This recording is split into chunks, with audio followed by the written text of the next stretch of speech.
Welcome. Namaste. Good to see you. Welcome to our weekly book study. This is a university class with Atmananda Krishna Menon.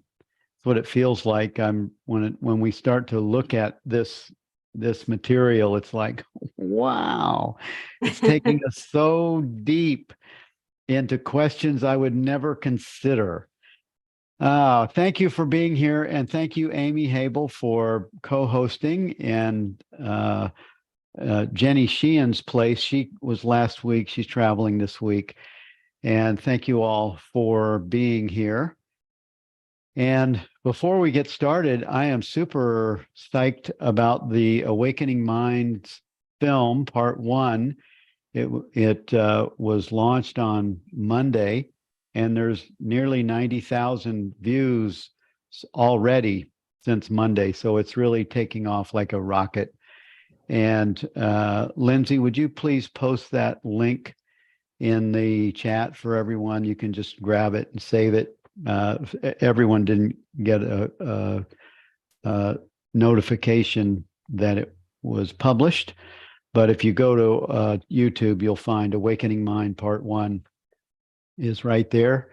Know Thyself. It's an awesome movie. I think it's one of our filmmakers, Dan Schmidt, the Samadhi film producer, said that it's doing really, really well, like his first film did, that has had 6 million views. So we're real happy about that. And also Gaia contacted Dan and said that they would like to include it in their library of films. So that's really cool news for us. And thank you, all of you that have supported it. I really appreciate that. We're starting with part 2 right away. We're going to start filming in July and August. Part 2, it's called Living Presence, and it will be interviewing awakened beings that have that are mature in their awakening and they're able to talk about it, talking about the embodied experience in their everyday life. So that's going to be a lot of fun.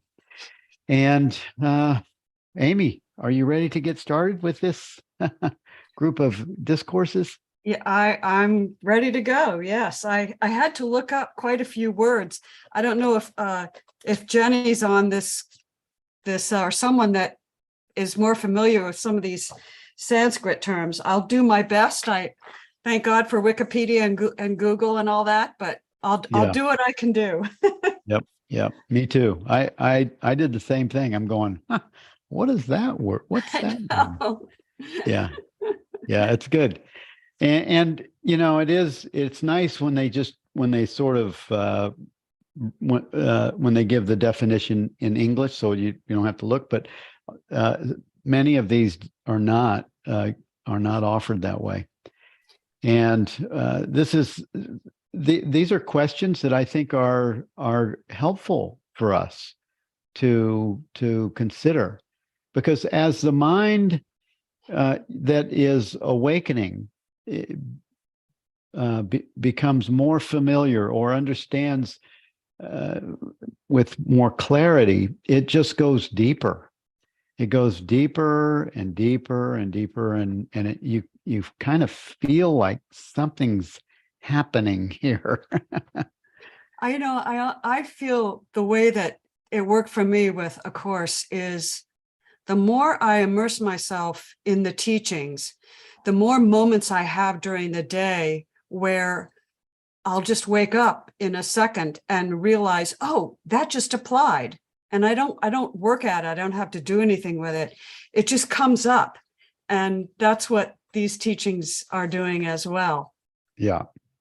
They're amazing. I mean, when I think of this guy being a policeman, and he's having he's in the world, very much in the world, but he's really taking you deep, and you can tell that he's a teaching mechanism for consciousness.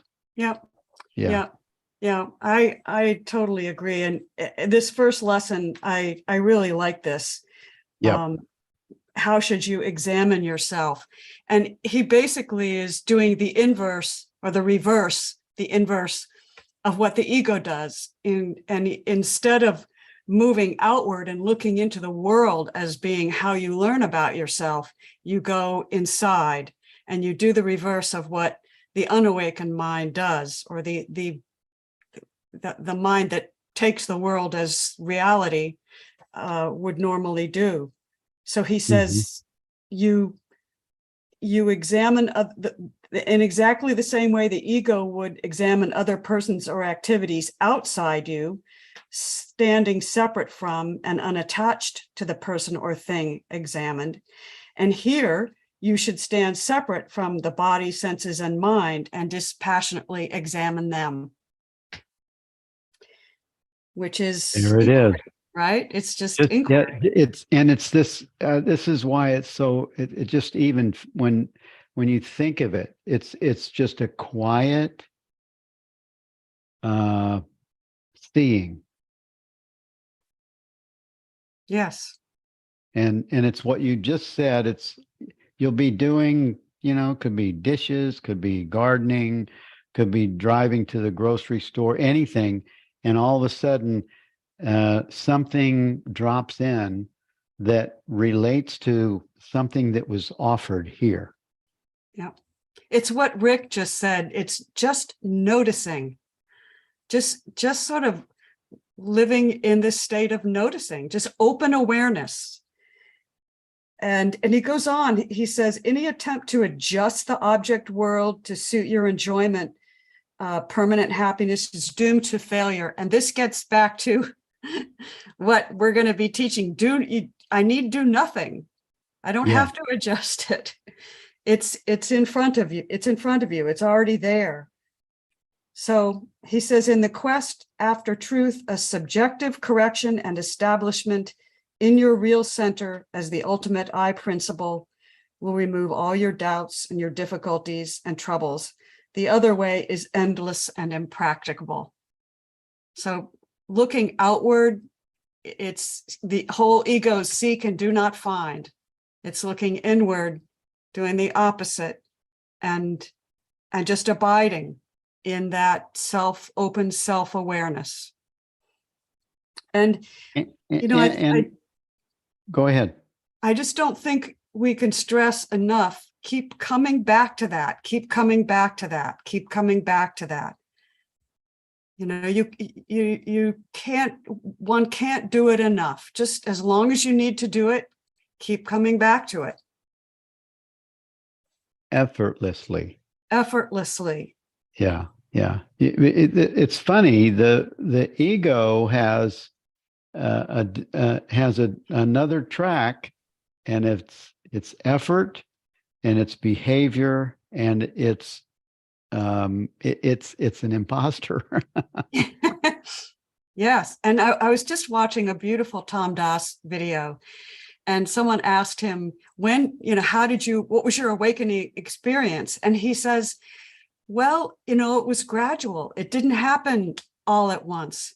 All of a sudden, I realized I wasn't worrying anymore. And he said something which I thought was a real gem, which is that being awake is your natural state.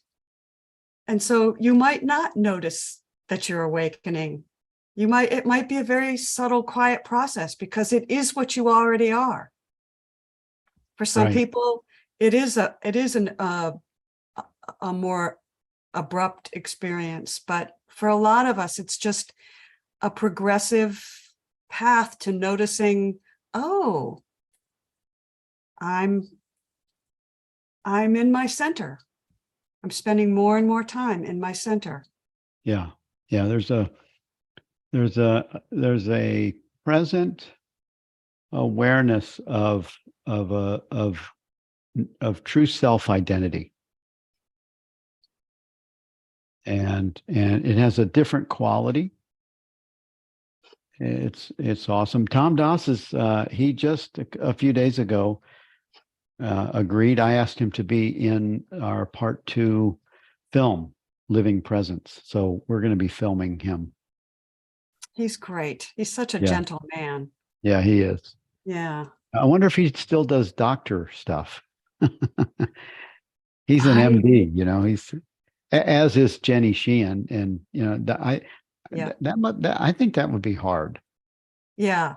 I I think think it would, being a doctor would be hard. yeah, I think it would be too. I think what I really like about Tom is that I call him Tom, Dr. Doss, he's such a loving presence. He's like Eckhart Tolle. He's so loving and so gentle. Yeah, And I really like that. yeah. Ah, so Oh, you want to move to 152? certainly. Does Uh, anyone that has any comments, just to sort of give a reminder, put your hand up if you have anything that you would like to share at, at about the 30-minute mark. You do that, and take advantage of the chat board if you have something that you would like to offer. it's All your comments are welcome, and you'll notice Brother Rick West. He is really good. I'm sure he must be typing 50 words a minute or something. This guy, yeah. So feel free to do what Brother Rick does also. yeah, and I find Rick, putting you on the spot here, you really should co-host, but because I think that would be great. But I love when someone else is co-hosting to read your comments. It's because they always add something to the whole chat. So Yeah. uh so Okay. anyway, what's the What? difference? Go Yeah, ahead. what's the difference between mind and ego? And this is an interesting one for me because I think I've been sort of raised as on the Course in Miracles definition of the ego, and this definition is really different. It's grounded in a different tradition. Mm-hmm. But he calls the inner organ, the mind, as an inner organ, and he divides mind into 4 categories according to their functions. And he says the ego is one function of the mind.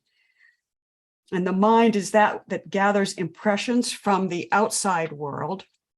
It's interesting that he says it's from the outside world and not the inside world. Mm-hmm.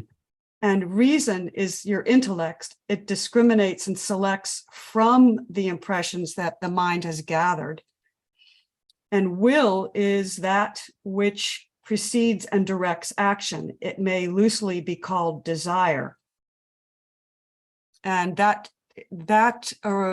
brought up for me, well, what about divine desire? Because there is in my understanding a divine desire, but that's another subject that we could Mm-hmm. talk about. Yeah. And then ego is that which claims all activities of the mind. And I like that because in another, I can't remember where it was that we read in this book, that the ego is the part of mind that jumps in right after a thought arises, like milliseconds after a thought arises, and says, oh, I had that thought. And I love that definition. I find it very instructive. Mm-hmm. Yeah. But Yeah. There are different.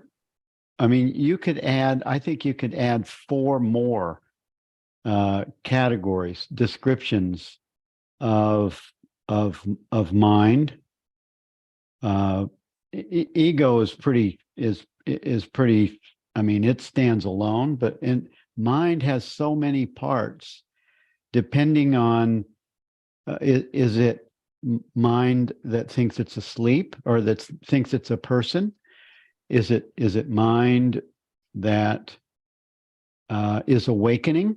That's awakening to self-realization, or is it the absolute mind that is the activity of awareness, of divine? So it seems like even though there's not levels in truth, there's only that one mind, and the others, everything, including the ego, is an expression of that. In the understanding of it, there seems to be levels of characteristics. I appreciate you bringing that up. I really do, because sometimes it's not clear which mind is the focus of the discussion. So I think it's easy to sometimes get confused about in these discourses what aspect of what you were just explaining he's talking about. But he talks about, then he goes on and says, this note and its quotation seem to have come from Shri Shankara's Viveka Kudamani. And that is, I looked that up, that's a teaching manual. And Shri Shankara is an 8th century Vedic teacher. So, and according to Wikipedia, there's some discussion about whether he actually was a person or not, but we'll leave that there. And then he says the inner faculty is spoken of as mind or reason, or as doing, ego, or as will. It gets these names according to its various modes of functioning. Mind is the function that conceives of things together and apart. Reason is the function that determines what is meant thereby. And the ego is an acting I that claims to be this body here. And will is that desire which seeks out what it wishes for itself. So in a sense, mind conceives the world, reason interprets the world, ego claims it all, the whole world as its own, and will is the desire. It's the aspect of desire. And I want to do something that Jenny did last week. I want to just point to another lesson it's 1388 and we're not there yet, but I just want to bring this up because in it, he describes the ego a little bit more. And he says the ego is a spurious mixture of reality, or the self, the big S self, or big ass self, as my friend John likes to call it. So the ego is a spurious mixture of reality and unreality, or body and mind. The presence of reality in the ego itself enables the ego to remember something of the real experience. But the memory gets blurred by the identification with the real and unreal. Let's see, what did I say here? It gets blurred by the identification with the real and unreal in the ego, and then further distorted by trying to express it through the narrow media of mind and language. So that's in lesson 1388, if anyone wants to go back and check that out for yourself. Okay. That was pretty good. I'm glad you did that. Thank you. The ego is, I mean, having it, just putting it in the framework, just so you know how it works, is great. I like just I like cheating and just just giving attention as awareness on all experience and abiding right there. It seems like I know it's not bypassing. It's just easier than remembering. But I liked what you read about the ego remembers. Can you find that again and read that sentence? Yeah. And I can tell you, I think explain this. He says,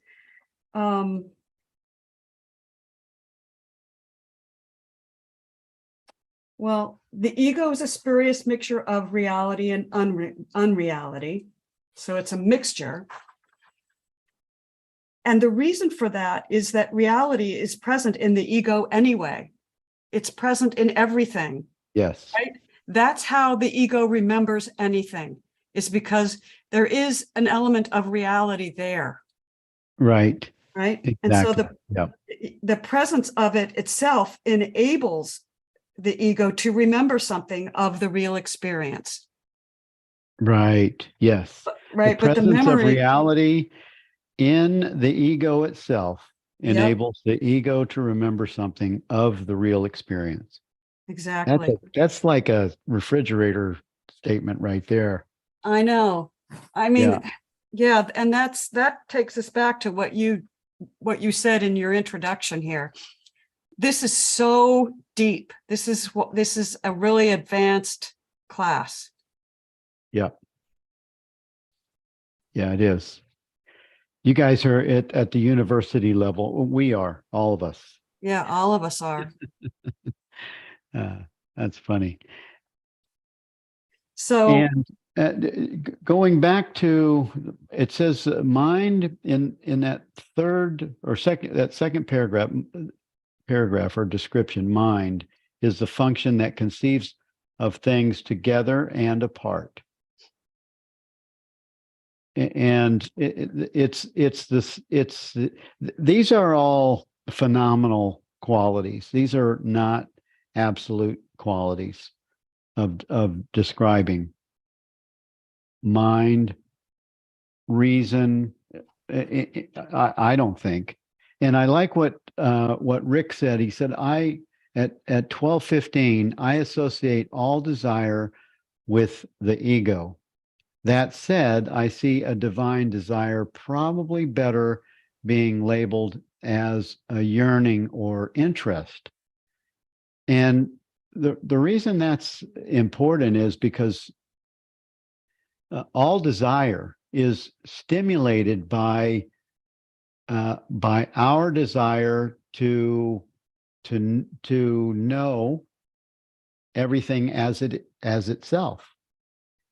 And it gives, and the mind uses the impulse of of divine of awareness or consciousness.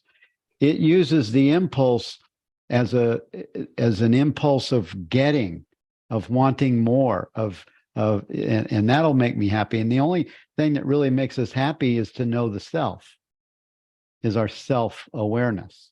yes, So everything is prompted from our innate desire to know the self. exactly. And Rick's second piece, which says in spiritual circles, this is at 12:15 too, Bill.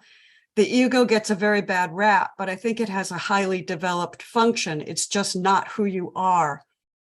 That statement reminds me of something in A Course in Miracles that says, you love your ego. The not you, I mean, the I am, the divine aspect of ourselves, created the ego. It loves its creation, you know? Yeah, it's not a bad thing. It's not. It It loves its creation. Yeah, the Course in Miracles kind of beats the ego up a little bit, It does. and people leave that uh, with the part of the understanding. They leave that with like roadkill.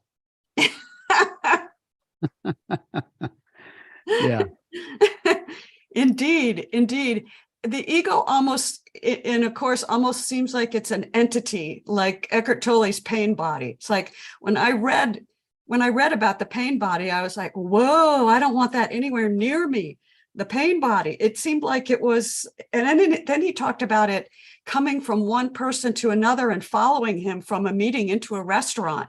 Oh, I remember that. Remember that? I That mean, was in New Earth. yes, Yeah, yeah. with So, Oprah. Yeah.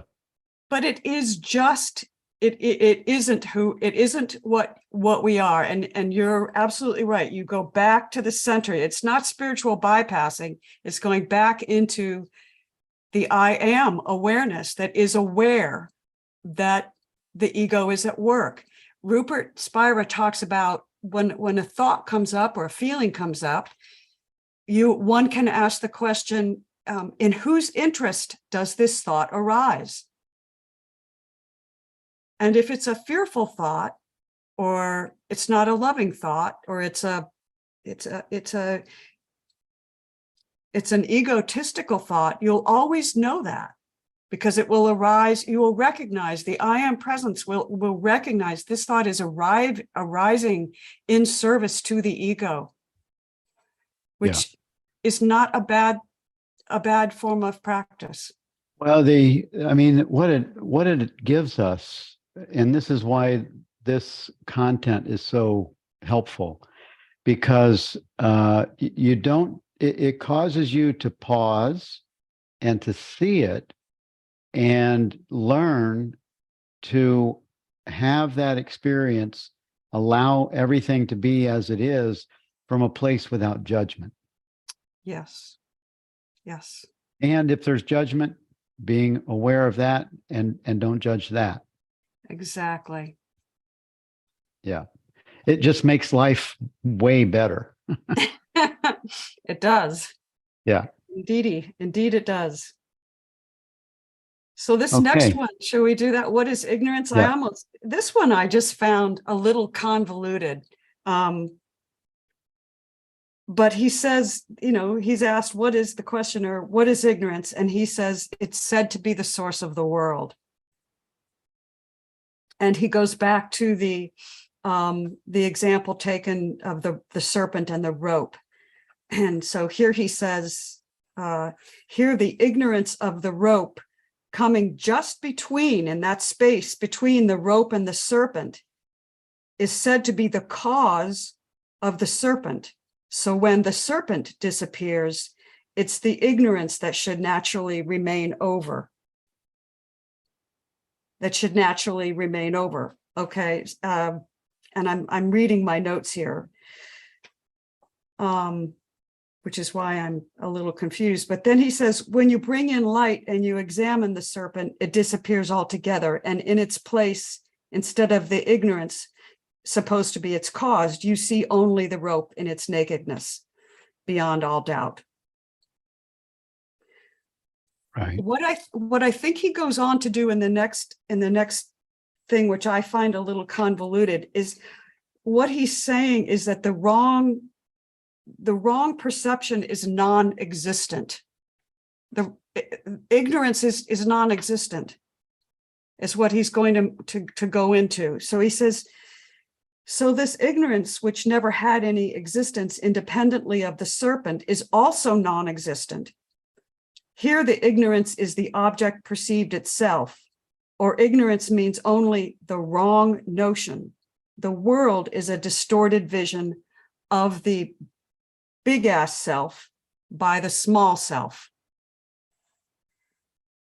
We should accept only that which agrees with our higher reason and just reject all the rest. In the illustration, we do not first see the rope in its entirety, but only its existence. That is to say, that this alone of the rope is seen. This alone, so the existence of the rope alone is seen. So in the two experiences, this is a rope and this is a serpent. It is upon this that the serpent is superimposed. So when the serpent disappears, naturally this alone, which is the real part of the perception, remains over. Assuming that this remains, which is the real perception, you must not leave this vague, as it is likely to give rise to other superimpositions. It should be made clear beyond any possibility of a mistake and seen as consciousness itself. So this, which is perceiving, is the consciousness itself. The serpent of superimposition is not likely to be removed until you get a clear perception of the rope. When the serpent is removed, the rope alone shines. So I think it's clear perception alone. The I, always coming back to the I. And you could take from that. I mean, that's it. I had to read this several times to make it crystal clear. And what I take from it is glimpses as awareness, as seeing an activity of the body mind, a thought, an experience, a belief, a reaction, whatever. Hold that space, hold that glimpse. And because that's the thing that he says that it should be made, it's making it clear. It's allowing it to awareness that's revealed to be established.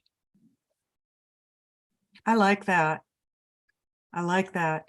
So if I heard you correctly, what you're saying is give the perception space. Yeah. Give it space. Recenter, go into the I am, and then perceive again. Or look again. Be. Yeah, look just again. be. And Just when he says reject all the rest, what he means is stay present. And this is a passing cloud. Yes. Yes, absolutely. Yeah. Yep. That's what reject could be implied as. Yeah. Thank you. That was helpful for me. I appreciate that. Yeah, the snake and the rope. I know. It takes me a little bit to get my own juice out of that. Yeah. Well, I got confused over the this. Yeah. Oh, and the this. That's really, that's like the this is this. It's like the is. Yeah, the this is the is. Yeah. All right. Yeah. I had the same experience with that. All right. Okay. And let's see. Catherine at 1231. Yes, Bill, allow all perceptions, see them for what they are. Yes. Yes. And Rick says illusion, everything the senses conclude is ultimately illusion. Although relative in nature, they play a significant role to ensure the survival of the body-mind organism. Yeah. There's nothing wrong with the illusion. It's just knowing what it is. And so that it, just as Atmananda said a little while ago, give some space to the object and remain as the subject. I love Holger at 1232. I am that, living as this. That's right.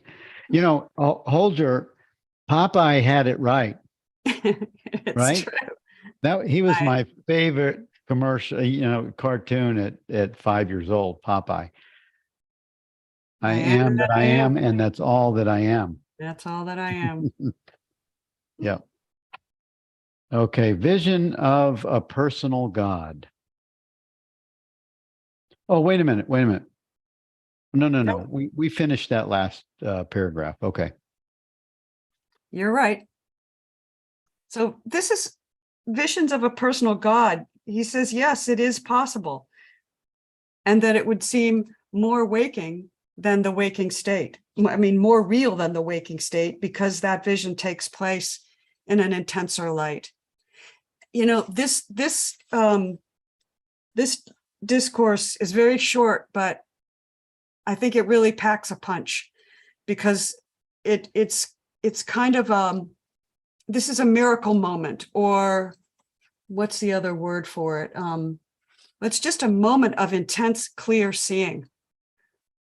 And to some extent, when I love the subject of near-death experiences, because they really show the experiencer the truth of this teaching, in that that beyond this perception, there actually is greater color, more intense light, more knowing, more sharing of minds.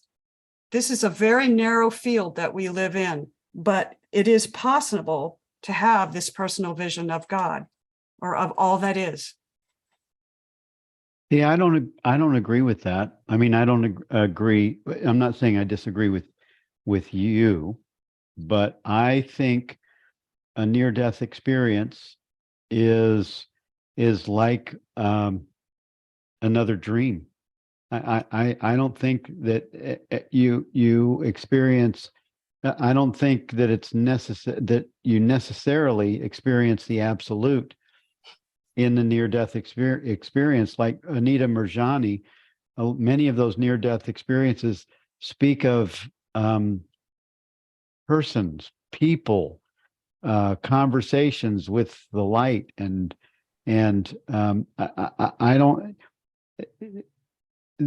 don't know that when it comes to like your dad saw you when you had a near death experience, or you saw your brother, your mother, your cousin.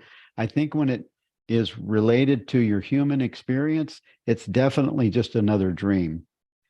And if it's a light experience that's just intuitively speaking to you through a transmission of telepathy, I think that's closer. Yeah, I think we're saying the same thing. And I'm sorry if I didn't make myself more clear. I think there are levels of experiences in NDEs, but I have read several NDEs where merging with the absolute happened. And it's beyond any description that the person can bring back. Yeah, that's more sensible if there's no words to bring back. Oh yeah, no, there Right? aren't. There's nothing. Yeah. It's impossible. Yeah. But yeah, no, I'm not in disagreement with you at all. I think we're on the same page there. Yeah, I do too. Thanks. All right. And so what's so profound for you about vision of a personal God? Well, I think it depends on how you define personal God. I mean, he says vision of a personal God is quite possible, and it would seem even more real than any experience in the waking state. So maybe he's talking about level experience here. But to I me, the think personal, it must be, because the personal God, there is no personal God in the absolute, right? exactly. There isn't. It doesn't Yeah. exist. Yeah. Because how can there be when you're only merging with you? Yeah, you're merging with yourself. Absolutely. It's an interesting question. Yeah. And I'm surprised that he didn't answer it the way you just did. Right. Yeah. Yeah.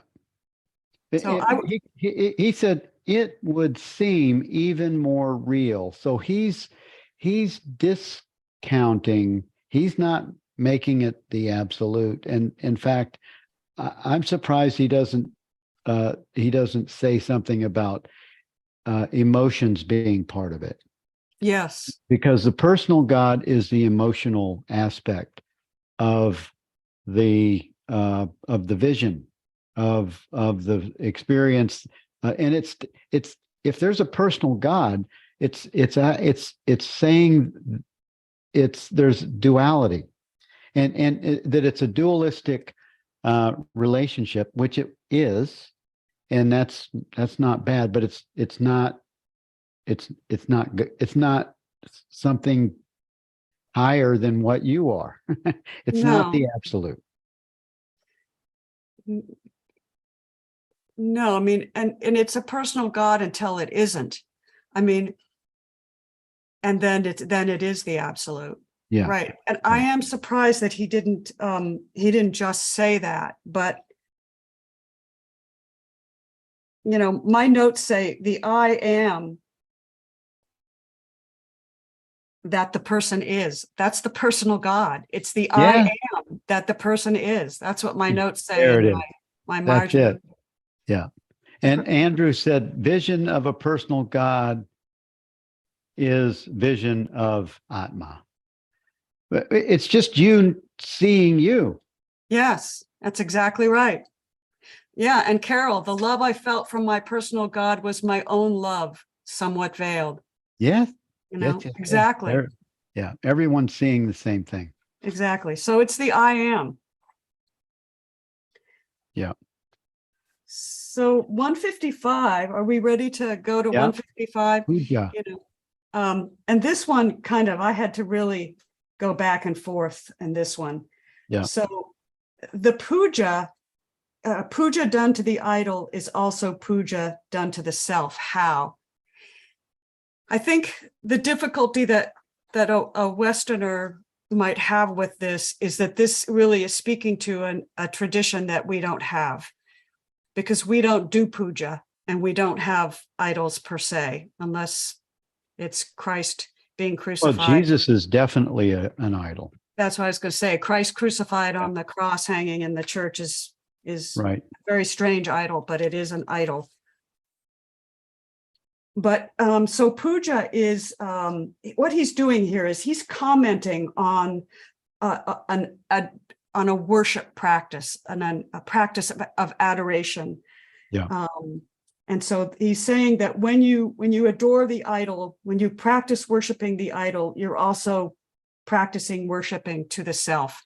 And I think here he's talking for sure about the big S self. I know he is. It's the I am.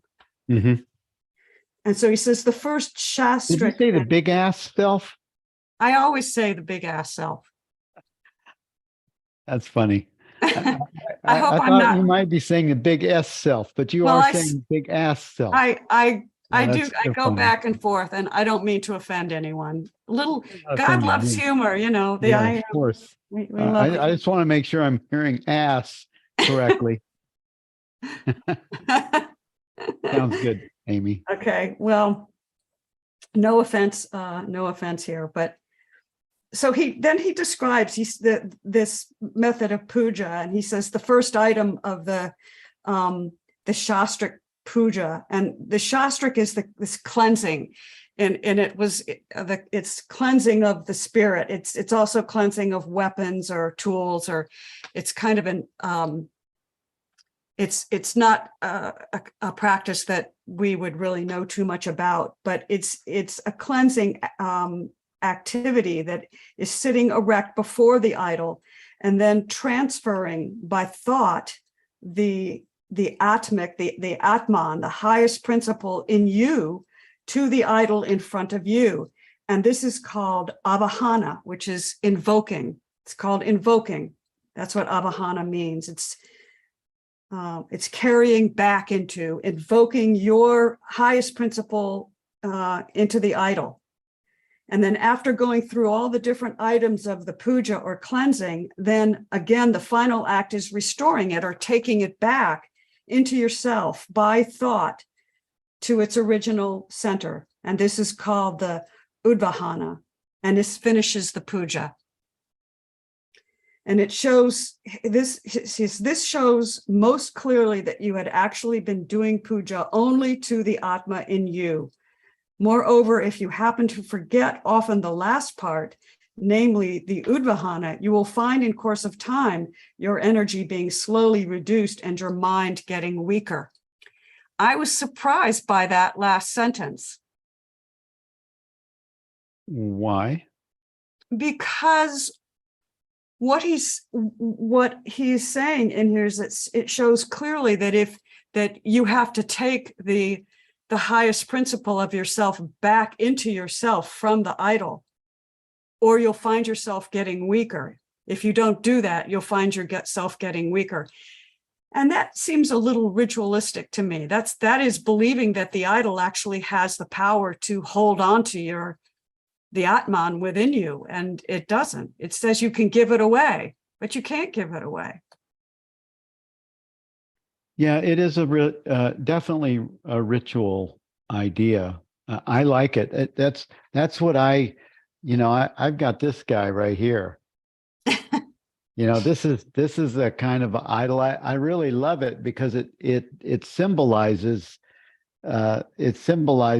Ganesh and the activities of, but it's an idol. It's just an idol of, and like Rick or Paul said, that there are many idols, and I never think about, well, I better take back what I just gave that idol.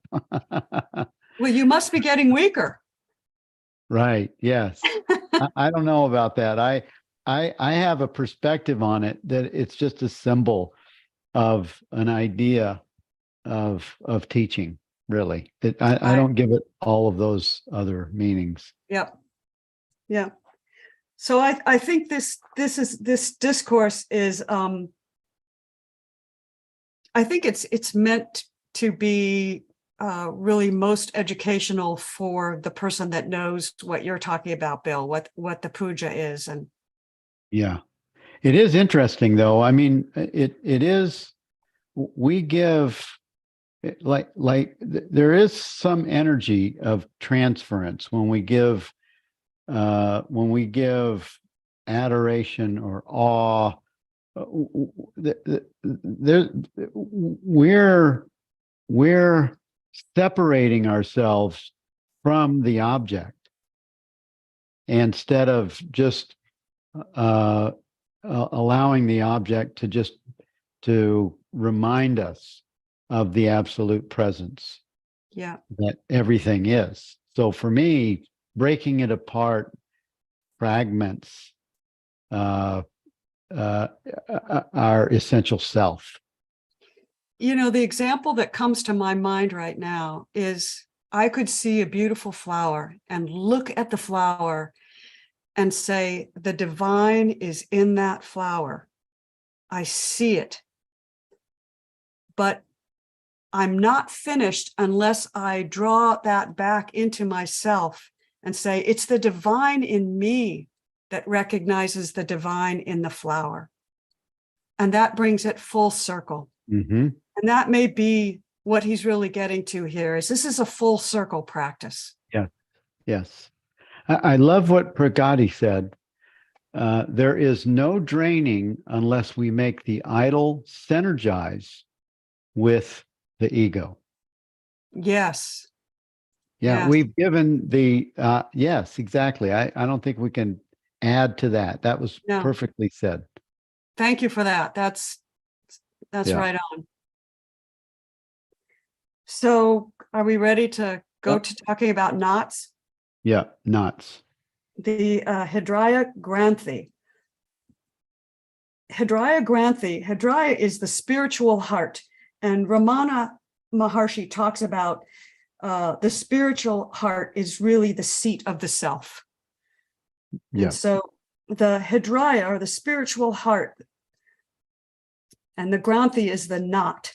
So the spiritual knot, it's the knot of the ego or false identification, which apparently binds the Atma to the body. And I think the word apparently is really important in here because the body is never real. It's never bound to anything. It's just, the body is an illusion. So the spiritual heart can never be bound, but in this tradition, it's the knots that connect to the nadis, these spiritual knots. And I think about this again when I think about NDE experiences of people coming back into their body and how heavy it feels and being trapped in the body, that these are kind of the knots that connect to the energy centers or the nadis in the body. And the largest is in the navel, and they control the body. They control the emotions and the instinct and the ego, but they bind it. And so what he says, he's just talking about, that's what they are. And then the next lesson talks about how we get entangled in them and how we unentangle from them. Right, right. It's the false identification of self to the personal self identity. Exactly. Yeah. And those who have done much more work on, and maybe these are the yogis who have really explored the physical aspects of the energy body much more than I have, know more about the nadis, but that's not part of this discussion. So shall we move into how do I get entangled? How do I get entangled? And he says, when I rest in myself alone, in my own glory. I love that. Resting in my own glory. That's so beautiful. Yeah, it's presence. Resting in presence Everyone here can do it. All you need, all it's required is to have your attention there, resting in presence, resting in myself alone, resting as presence. In glory. It's glorious. Yeah. It is. And he says, I begin to perceive thoughts and feel, or there's no manifestation and no question either. I am the only reality, and this reality is my very own birthright. It's what A Course in Miracles calls it's your inheritance. It's your divine inheritance. It's your birthright. But he says very often when I slip down, and it's interesting that he says I slip down into the mind and I begin to perceive thoughts and feelings. And then immediately I begin to attribute my own reality to the mind and even to its objects, namely its thoughts and feelings. Those are where the knots get formed. That's the knot. When I slip down into the body and I start perceiving my thoughts and feelings and attributing those to the reality, to my big ass self, which they are not. And he says, sometimes I slip even further down into the body and perceive gross objects. And here again, I attribute my own reality to these, the body and objects. And thus I apparently entangle myself in the web of this universe. And it may be the key component here is I. Yes. Yes. Remaining as I principle throughout all. And this is an entrainment. This comes gradually and is entrained through understanding. Yes. I have a granddaughter, and I don't know if you've ever experienced this, anybody with grandkids, but I watch them coming into their body. And I watched my beautiful daughter through marriage talking to my granddaughter and saying, and who are you? Are you Talia? She goes, I'm Talia. I'm Talia. Yes, you're Talia. And I kind of want to go, no, you're not. Don't tell her that. You know what I mean? Has anybody ever had that experience? It's like, that's not what you are. Oh, it's so amazing. But yeah, you'll have to find another way to do that. I know. Grandma. I know. Yeah. Well, funny. in this lesson 157, he doesn't leave us here with being in the waking state and watching us go down further and further into the mind and then the body. And he talks about the sleep state. And he talks about how the ignorant mind superimposes the ignorance on to their experience, the experience of deep sleep, basically saying, when I superimpose ignorance onto my deep sleep experience, I'm forgetting the I, because I forget that all perceptions arise in consciousness, abide in consciousness, and merge into consciousness. So whenever a perception vanishes, it is in consciousness or myself alone that remains over as the background of it all. And he ends the lesson by saying what we've already said in this hour of discussion: you must steadily cultivate this habit of perceiving the reality as the background of all activity. So it's kind of farming your own field of the I awareness. You have to persistently cultivate it. Yeah. And this happens in many ways. I, in the most simple way, short moments of awareness many times becomes a new default. Yes. In the most simple way, contemplation, when glimpses occur, don't let them just, don't miss it. That's right. And like you just said, like a beautiful flower, things happen.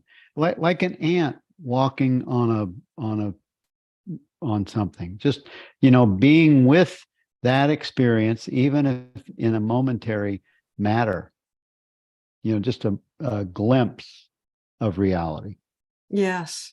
Yes. And Rick just said, it's always on. It's like the light is always on. Yes. And it is. It's always there. It just gets Yeah. hidden every once in a while, but we're Right. always coming back to it. And that's what Tom Doss said. It's our natural state. Yeah. It's not the light that's coming on. It's the darkness that is fading into the background, where it never has been anyway. It's always light emerging into its natural state. So Yeah. What's the world going to be like when this is more widely known? holy Batman. Holy Batman. Yeah. It's gonna be Yeah. holy Batman. Awesomeness. Yeah, because people have a brand new experience. They'll be treating themselves and others different. Yes, they will. Okay. 158. Reality indivisible. Reality is only one and cannot be affected by quality or degree in any way. So this is what you just said a few moments ago. There really are no levels. It appears that there are, but there really are no levels. There are no degrees.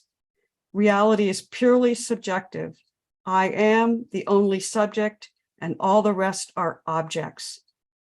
Diversity can be diversity only through me, the one. And the me is the big me. It's the me we all share. And, this lesson points to we are all the same I am. All the diversity that appears to be in these physical bodies and in all these different experiences, it's all the one I am. It's indivisible. It's all me. I am you. You are me. There's not another. No, I thank God for you and for everybody here.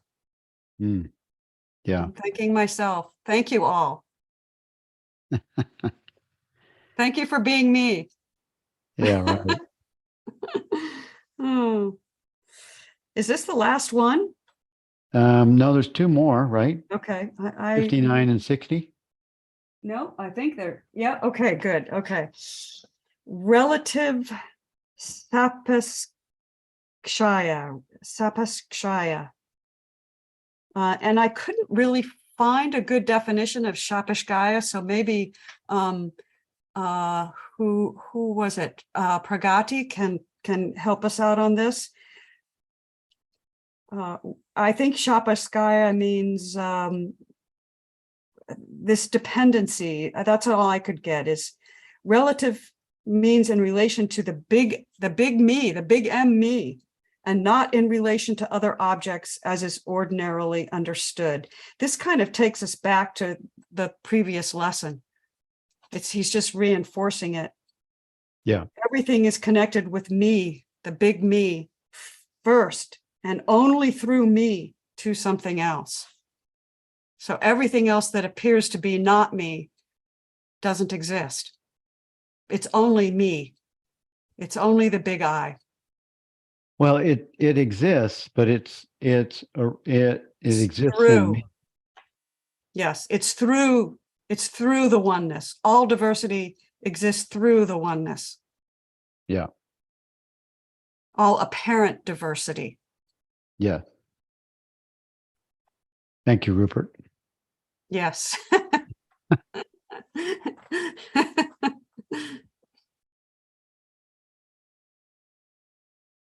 All right. Creation. We have 160. Creation is described in the Shastras in two ways. Creation in a regular order, krama Shrishti, Krama Shrishti, and simultaneous creation, Yugapat Shrishti. The creation happening in a regular order, Krama Shrishti, represents the cosmological view through jnana, Maya, the five subtle elements, Panka, Mahabhutas, etc., down to the gross world. This is intended for all aspirants who are not, whatever that is, ripe souls. Yes. I'm not going to really mess that word up. Ripe souls is easy. So this is intended for all aspirants who are not ripe souls. You know, that what that would say to me is most material astrophysics, or most material physics. This is material physics right there. By simultaneous creation, Yugapat Shrishti, is meant the creation of perceiver, perception, and perceived at the same instant that the perception takes place. And they also cease simultaneously, all being transformed into pure knowledge. But what did that just mean? I think the first one, he's talking about levels of understanding here, I think. And then the first one, he says the creation can be described as it's almost an evolutionary thing. First there's this, then there's this, then there's this. Okay. And that's a regular order. It's just a way of understanding the world, the way of understanding how the apparent world has come into being. And for most people, that's the level of understanding that folks feel comfortable with. And I would say material physics and material evolutionary minds, they would say the same thing. All right. You know? Yep, I go with that. Okay. But then simultaneous creation is that which understands the I am principle, that's all there is. The knower and the known are the same. Yeah. Well, I feel that prior to the physical world of creation, you are still you. Yes. So, and it's the dynamic of presence. It's the dynamic of consciousness, always is itself prior to a physical world experience. It's the formless presence. Yes. But that would be an advanced understanding. That would be the Yugapat Shrishti. And that would be for the Uta Madhikaris. I don't know if I'm pronouncing it. Okay. Yep. Good. But so all intended, all who are not, that's a ripe soul understanding. Right. I think he's making that distinction. Yep. You're right. Yeah. So Here, no faith of any kind is called for, and you rely on your direct experiences alone. right. Exactly. Yeah. The form is disposed of as nothing different from seeing. Thus, I transcend the form as seen by me, and my seeing immediately becomes pure seeing without a personal seer. Thus, I become one with consciousness or the reality. That's right. Fully aware, fully awake presence. Right. So creation is, in a sense, this is also alluding to, there is no time. Time, the understanding of time is for an unripe understanding. There is no time. All happens now. All is happening now. all this coming and going into being, into form, and just right now. And he goes on, he goes on to once in 163, which we'll talk about next week, form and seeing. He says the form is disposed as nothing different from seeing, and thus I transcend the form as seen by me, and my seeing immediately becomes pure seeing, as you just read. And he elaborates on that in a couple lessons down. So, Yeah. Form and seeing. yeah. Yeah. Yeah. I love this guy. There's so many discourses. There's there's over, I don't know. We're just a third of the way through this one volume. I know. It's I know. so good. It's just a rich exploration and discovery of ideas I would never even consider. And it's awesome because it's coming in and we don't have to understand all of it. Just show up, and the awakening mind is drinking it in. It's just drinking it in. Yeah, awesome. It is awesome. There are infinite numbers of ways to explain the infinite. Yes. Yeah. Yeah. And these only got published a couple of years ago. These have not been out a long time. Isn't that a further example of the world awakening? Yeah. Yeah. Thank you, Rick. It's important to not attempt to remember or learn all these discourses. Good word. It's far more important to be interested and simply get a sense for what is said. Don't try to capture any of it. Oh, that's beautiful, Rick. I know. Yeah, absolute. Damn. Yeah, that was good, brother. All right. Hey, Lindsay, if you're still on, would you drop the link for the Awakening Mind film in the chat again before we leave, so everyone can see that and click on it and watch that great film? I've watched it 100 times, but I absolutely love it. The end of it, the music at the end didn't end the way we had planned. We had a copyright issue on the music when we posted it, and we couldn't get the copyright release. So we had to drop something in there that is temporary, and we're going to leave it up for a while. But some of you watched the pre-screen, and it had the real music on it called Red Cloud. One of our film makers, one of the Haible brothers, is a musician, and he made that music with his band, but his manager or some managing company had a copyright post, kind of whatever they do with YouTube, and we couldn't get it released.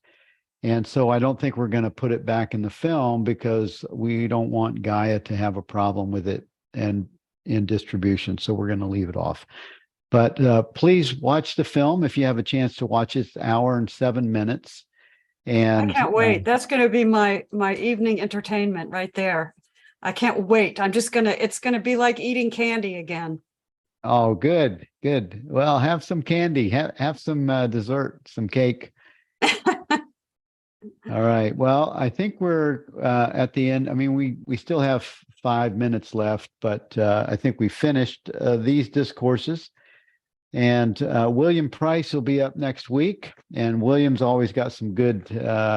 He has a Sanskrit background, so he'll bring some clarity to some of these words. And thank you all for being here this week. And I look forward to seeing you every week.